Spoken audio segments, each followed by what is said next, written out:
Bulletin का बाकायदा आगाज करते हैं। सदर मुमलिकत आसिफ अली जरदारी से वजीर आजम शहबाज शरीफ की मुलाकात में मुजवजा आईनी तरमीम के हतमी मुसवदे पर बातचीत हुई। तो सदर मुमलिकत आसिफ अली जरदारी से वजीर आजम शहबाज शरीफ की मुलाकात हुई है। इसी हवाले से हमारे साथ यासिर मलिक मौजूद हैं।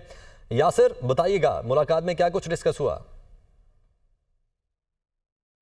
देखिए, आज की ये दूसरी अहम और बड़ी मुलाकात है। सदर मुमलिकत आसिफ अली जरदारी से वज़ीर आज़म शहबाज शरीफ ने मुलाकात की है और मुलाकात में जब 26वीं आइनी तरमीम के मुसवदे की खसूसी कमेटी से मंजूरी ली गई तो उसके बाद फ़ौरन ये मुलाकात हुई और मुलाकात में आइनी तरमीम का मुसवदा मंजूरी के बाद जो है दोबारा उसके ऊपर डिस्कशन की गई और अब आगे का जो लाए अमल है उसको तरतीब दिया जा रहा है। तमाम अरकान कौमी असम्बली जो हैं उनके लिए ज़ोहराने का एहतमाम जो है वो कल कर दिया गया है। वज़ीर आज़म शहबाज शरीफ, हुकूमती इत्तेहादी जमातों के MNAs और पाकिस्तान मुस्लिम लीग नून से ताल्लुक़ रखने वाले अरकान कौमी असम्बली और सेनेट के अरकान को कल ज़ोहराना देंगे और उसमें 26वीं आइनी तरमीम के मुसवदे की मंजूरी के बाद जो है वो एक दफ़ा फिर से अरकान कौमी असम्बली को एतमाद में लिया जाएगा।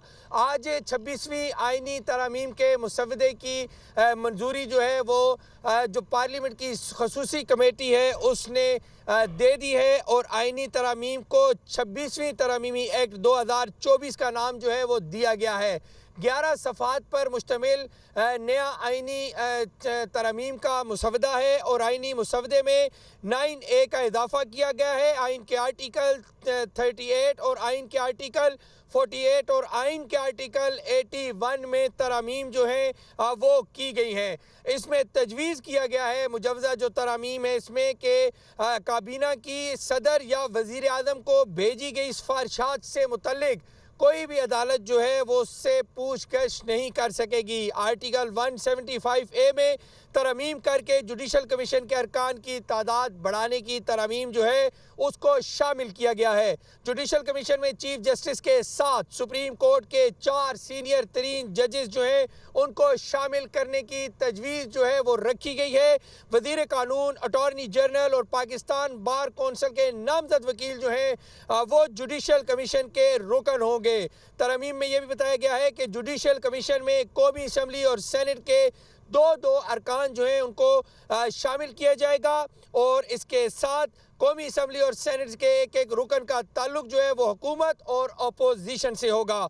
इसके साथ सुप्रीम कोर्ट के जो 3 सीनियर तरीन जजेस हैं उनमें से एक को चीफ जस्टिस पाकिस्तान मुकर्रर किया जाएगा। चीफ जस्टिस के तकर्रुर के लिए पार्लिमानी कमेटी 12 रुकनी होगी। कमेटी में 8 अरकान कौमी असम्बली, 4 अरकान सेनेट से शामिल किए जाएंगे। इस मुसद्दे में शामिल हैं। बहुत शुक्रिया यासिर मलिक आपका। Chairman Peoples Party Bilawal Bhutto की पीपल्स पार्टी की आदत और अरकान असेंबली को पीर तक इस्लामाबाद में रुकने की हिदायत। कहते हैं कि मेरी कोशिश है कि मैं आइनी तरमीम बगैर लोटों के पास कराऊं। उम्मीद है कि मौलाना फजल रहमान हमारा साथ देंगे। मैं साके जमहूरियत में किए वादे पूरे करने जा रहे हैं। हम आइन साजी की तरफ बढ़ते जा रहे हैं।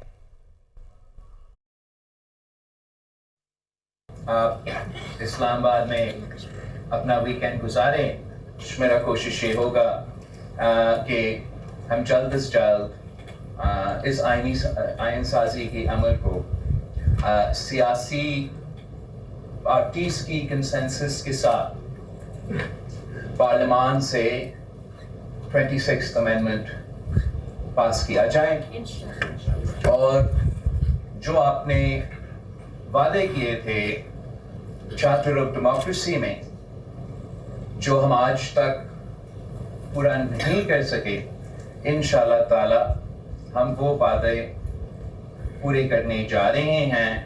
पाकिस्तान पीपल्स पार्टी, नून लीग और JUI का कंसेंसस ऐलान हो चुका था जब हम आइन साजी की तरफ बढ़ते जा रहे हैं। मौलाना साहब और पाकिस्तान पीपल्स पार्टी ये 2 जमात ऐसे हैं जिसने हमेशा आइन साजी में साथ काम किया है। मौलाना फजल रहमान साहब की जायज़ शिकायतें थे, जायज़ मुतालबात थे, वो कल रात वज़ीर आज़म साहब के सामने रखे गए और मैं उम्मीद करता हूँ कि वज़ीर आज़म साहब ने जो कल वहां यकीन दहानी दिलाई थी, वो आज वो सारे बातों पे अमल दरामद करेंगे। रहनुमा पीपल्स पार्टी खुर्शीशा कहते हैं कि आईनी तरमीम के मुसवदे को मुतफिका तौर पर मंजूर कर लिया गया। मुजवजा आईनी मुसवदा काबीना को मंजूरी के लिए भेज दिया। खुसूसी कमेटी की जानिब से मंजूर किए गए मुसवदे की मंजूरी काबीना देगी। काबीना की मंजूरी हुई तो मुसवदा पार्लियामेंट में लाया जाएगा। उन्होंने इस्लामाबाद में अहम गुफ्तगू के दौरान मजीद क्या कहा, आपको दिखाते हैं। कमेटी ने इस बिल को जो आज पेश किया गया उसको यूनानिमसली एक्सेप्ट किया और उसके साथ जो ओवरसीज पाकिस्तान की पॉइंट थी उसके लिए रिकमेंड किया यूनानिमसली कल कैबिनेट में उसको लिया जाए, उनको हक दिया जाए इलेक्शन लड़ने का और 3 महीने तक उनको जब कामयाब हो जाए तो सेकंड जो क्या कहते हैं और उनका जो उनकी सिटीजनशिप है दूसरे मुल्क की उसको छोड़ना। तहरीक इंसाफ का मुजवजा आईनी तरमीमी ड्राफ्ट पर बानी पीटीआई से मुशावरत का फैसला। बिलावल भुट्टो की चेयरमैन बैरिस्टर गोहर को बानी पीटीआई से मुलाकात की यकीन दहानी। इस राय के मुताबिक कल पीटीआई क़यादत की मुमकिन तौर पर बानी पीटीआई से मुशावरत मुतवक्के है। वकार सैयद इस्लामाबाद से हमारे साथ मौजूद है। वकार, कल ये मुलाकात हो सकती है? जी बिल्कुल, जो जराए हैं वो ये बता रहे हैं कि बानी पीटीआई से जो है वो ये मुलाकात की यकीन दहानी करवाई गई है मौलाना फजल रहमान की जानिब से और बिलावल भुट्टो की जानिब से, और उसमें मुमकिन तौर पर जो पाकिस्तान तहरीक इंसाफ की जो मुजवजा आईनी तरामीम है, जबकि अब तक का जो मुशावरती अमल है उस पर जो है वो तबादला ख्याल किया जाएगा और उससे बानी पीटीआई से मुशावरत के बाद ही जो हतमी जो ड्राफ्ट है वो जो है वो हुकूमत के साथ और जो मौलाना फजल रहमान है उनके साथ जो है वो शेयर किया जाएगा। और इस ज़मन में ज़राए ये भी बता रहे हैं कि मुतवक्किल तौर पर जो पीटीआई वफ्द है उसकी मुलाकात जो है वो बानी पीटीआई से कल जो है वो मुतवक्के है। जी, कल मुलाकात मुतवक्के है। बहुत शुक्रिया आपका वकार। वफाकी काबीना का हंगामी इजलास आज शाम 7:30 बजे तलब कर लिया गया। इजलास में आईनी तरमीम के मुसवदे की मंजूरी दी जाएगी। अहम खबर आपको दे रहे हैं कि वफाकी काबीना का हंगामी इजलास आज शाम 7:30 बजे तलब किया गया है और इस इजलास में आईनी तरमीम के उस मुसवदे की मंजूरी दी जाएगी जो कि खुसूसी कमेटी से कुछ देर पहले ही मंजूर किया गया है। इसी से मुतालिक मजीद मालूमात हासिल करेंगे। नुमाइंदा दुनिया न्यूज़ यासिर मलिक ने इस्लामाबाद से हमें ज्वाइन किया है। जी यासिर, अब अगला जो मरहला है उससे अबूर करने की तैयारी की जा रही है। देखिए, वफाकी काबीना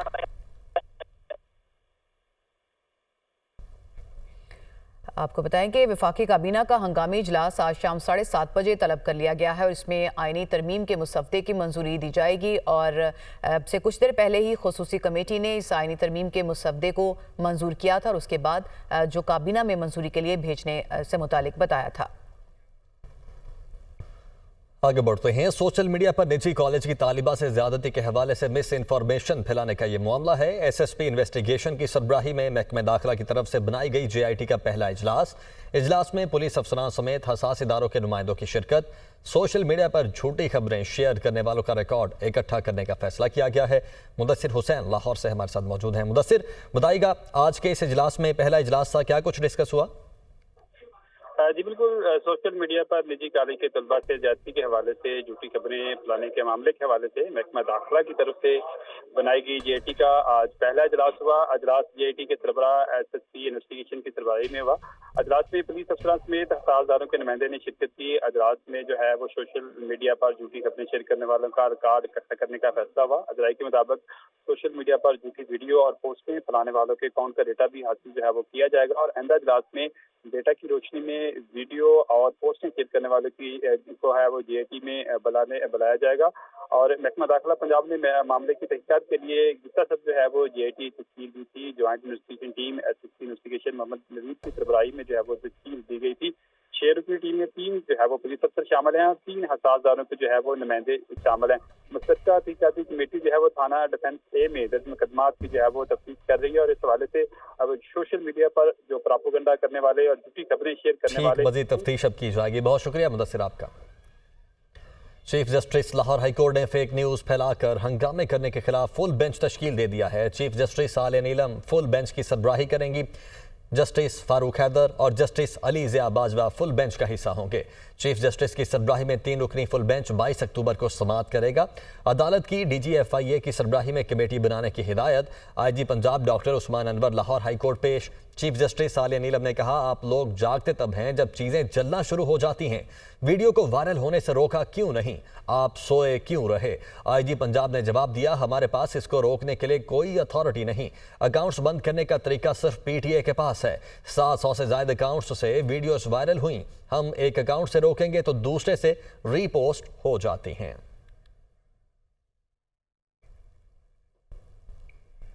बराह रास्त लिए चलेंगे आपको। चेयरमैन यूसुफ रजा गिलानी की ज़ेर सदारत सेनेट का इजलास इस वक्त जारी है। एक पेज पर थी, वो चाहे इस साइड पे लोग बैठे थे, इस साइड पर बैठे थे, और वफाक ने कहा कि वफाक एक बड़े भाई का किरदार अदा करेगा और जो लॉ एंड ऑर्डर के गंभीर मसाइल हैं 18वीं तरमीम के बावजूद इस बात के कि सूबों को ऑटोनॉमी हासिल है, हम मिल बैठ के एक नेशनल पॉलिसी बनाएंगे। और आपने देखा जनाब चेयरमैन, कराची का अमन बहाल हुआ। ये मैं 2013 से 17 की बात कर रहा हूँ। नेशनल एक्शन प्लान के तहत वज़ीर आज़म खुद कराची जाते थे, कराची में बैठते थे, कराची की रोशनियां बहाल हुई, कराची का अमन बहाल हुआ। और 2013 में हर दूसरे दिन दहशतगर्द हमला करते थे, सुसाइड बॉम्बिंग होती थी, IEDs के तहत हमले किए जाते थे। मगर जब नेशनल एक्शन प्लान हुआ, उलमा इकराम को इकट्ठा किया गया, मीडिया को इकट्ठा किया गया, हेट लिटरेचर के ऊपर बैन लगाया गया, वॉल चॉकिंग बैन की गई, लाउड स्पीकर का इस्तेमाल जो है वो जो नफरत अंगेज तकरीरों के लिए उसको बैन किया गया। और हमने देखा कि इत्तेहाद बैनुल मुस्लिमीन ने अपना किरदार अदा किया उसके अंदर। उलमा इकराम, चाहे उनका ताल्लुक किसी भी फिरके से था, किसी भी मकतबा फ़िक्र से था, वो बैठे, उन्होंने कहा जी हम मुकम्मल ताउन करेंगे। और नेशनल एक्शन प्लान सूबों के साथ मिलकर बड़ी कामयाबी के साथ कंक्लूड हुआ और दहशतगर्दी का खात्मा हुआ इस मुल्क से। फिर कुछ लोगों का ख्याल था कि ये तो गलत हो गया, ये तो तालिबान बड़े भले लोग हैं, ये तो हमें इनको वापस ला के बसाना चाहिए, ये तो बड़े गुड तालिबान हैं, ये तो हमारे भाई हैं, लाओ इनको वापस लाओ, सेटल्ड एरियाज में ला के सेटल करो। दोनों जिन्होंने किया था, दोनों साहिबान अब अपनी सजा भुगत रहे हैं। मगर बात यह कि आज जो हम लाशें उठा रहे हैं, आए रोज कभी अभी ये कर्नल साहब शहीद हुए, उनका तो हम जिक्र नहीं करते। जो फौज कुर्बानियां दे रही है वो किसकी खातिर दे रही है और कहां पे दे रही है। मेरा उस हल्के से ताल्लुक है, मैं 70,000 क्रिश्चियन वोटर्स की नुमाइंदगी करता हूं। सबसे बड़ी क्रिश्चियन आबादियां मेरे हल्के के अंदर मौजूद है। खलील सिंधु साहब बैठे, इनको पता है। माइनॉरिटीज के हकूक की जहां बात आती है, हम सारे यकजा होके मुत्तहिद होके खड़े होने के लिए तैयार हैं इस बात पर। मगर बात यह है कि ये बिगाड़ ये किसने पैदा किया, कब पैदा किया। ये पॉलिसी डिसीजन जब स्टेट ने लिया और उस स्टेट में उस वक्त के वजीर आजम ने इसको लीड किया और कहा कि ला के इनको वापस बसाओ, तो उन्होंने ये नहीं देखा